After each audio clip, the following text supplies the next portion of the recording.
കഴിഞ്ഞ 77% വലിയ വിജയമുണ്ടായി. അതിനു മുമ്പ് 77-ലെത്തിയ സമയത്തും സമാനമായിട്ടുള്ള വിജയം UDF-ന് ഉണ്ടാക്കാൻ കഴിഞ്ഞിട്ടുണ്ട്. അപ്പം അതിനർത്ഥം കഴിഞ്ഞ തവണ UDF-ന് വോട്ട് ചെയ്ത വലിയൊരു വിഭാഗം ആളുകൾ ഇത്തവണ നിരാശരായി പോളിംഗ് ബൂത്തിലെത്തിയില്ല. അതിൻ്റെ പ്രധാന കാരണം കോൺഗ്രസിൻ്റെ മതനിരപേക്ഷ നിലപാടുകളിൽ വെള്ളം ചേർക്കുന്ന സമീപനമാണ്. കോൺഗ്രസിനെ വിശ്വസിക്കാനാവില്ല എന്ന നിരാശയാണ് അതിന് പ്രധാനപ്പെട്ട കാരണമായിട്ട് പ്രവർത്തിച്ചിട്ടുള്ളത്. കഴിഞ്ഞ തവണത്തേതിൽ നിന്ന് സാഹചര്യം വ്യത്യസ്തമാണ് എന്ന് ഞങ്ങൾ തുടക്കം മുതൽ പറഞ്ഞത് ശരിവെക്കുന്നതാണ് പോളിംഗിലെ അനുഭവം. ഇപ്പോൾ പാലക്കാട്ട് കാര്യമെടുത്താൽ പാലക്കാട്ട് തിളക്കമാർന്ന വിജയം LDF-ന് കൈവരിക്കാൻ കഴിയും. ഇപ്പോൾ ഈ പോളിംഗ് പെർസെൻറ്റേജിലെ കുറവ് നമുക്ക് UDF പ്രതീക്ഷ അർപ്പിച്ചിരുന്ന 2 മണ്ഡലങ്ങളിൽ പ്രത്യേകമായിട്ട് ശ്രദ്ധിക്കേണ്ടതാണ്. പാലക്കാടും പട്ടാമ്പിയിലും. പാലക്കാട് ഗണ്യമായിട്ടുള്ള കുറവുണ്ടായിട്ടുണ്ട്. പട്ടാമ്പിയിലും ഏതാണ്ട് 4-5% കുറവ് വന്നതായിട്ട് നമുക്ക് കാണാൻ കഴിയും. അപ്പോൾ അതുകൊണ്ട് തന്നെ ഈ പാലക്കാട് പാർലമെന്റ് മണ്ഡലം LDF നല്ല ഭൂരിപക്ഷത്തോടു കൂടി തിരിച്ചുപിടിക്കും. ഞങ്ങൾക്ക് തുടക്കം മുതലേ പ്രതീക്ഷയുണ്ട്.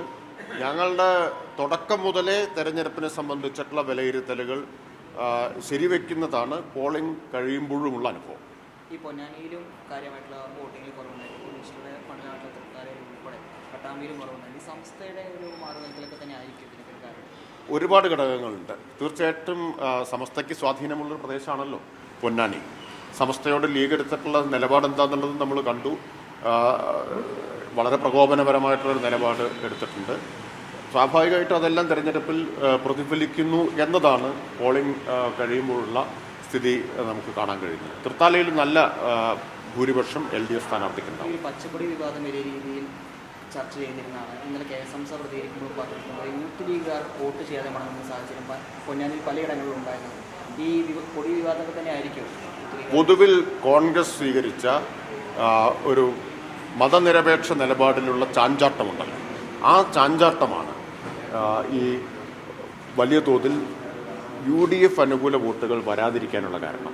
നിരാശരായിട്ടുള്ള UDF വോട്ടർമാർ കോൺഗ്രസിൻ്റെ BJP-യോടുള്ള ഈ ഒരു മൃദുവായ സമീപനത്തിൽ അല്ലെങ്കിൽ ഒരു ഒത്തുകളിയിൽ നിരാശരായിട്ടുള്ള UDF വോട്ടർമാർ ബൂത്തിലെത്തിയിട്ടില്ല എന്നാണ് കാണിക്കുന്നത്. കഴിഞ്ഞ തവണ അങ്ങനെ ആയിരുന്നില്ല.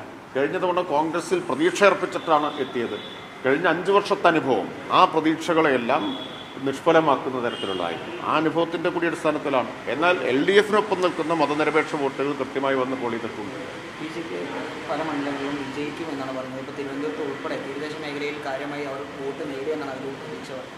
4-ാം തീയതി വരെ BJP-ക്ക് അങ്ങനെ പ്രതീക്ഷിച്ചുകൊണ്ടിരിക്കാം. അതിനുള്ള മറുപടി 4-ാം തീയതി കിട്ടുമല്ലോ.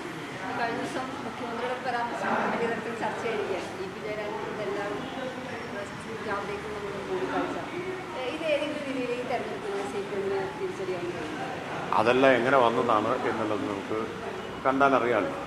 കഴിഞ്ഞ കുറച്ച് ദിവസമായിട്ട് നടന്നിട്ടുള്ള ഓപ്പറേഷൻ്റെ ഭാഗമായിട്ടല്ലേ ഈ പോളിംഗിൻ്റെ തലേ ദിവസം ഇങ്ങനൊരു സാധനം വരുന്നത്. അതിനുള്ള മറുപടി കൃത്യമായിട്ട് മുഖ്യമന്ത്രി പറഞ്ഞു കഴിഞ്ഞിട്ടുണ്ട്.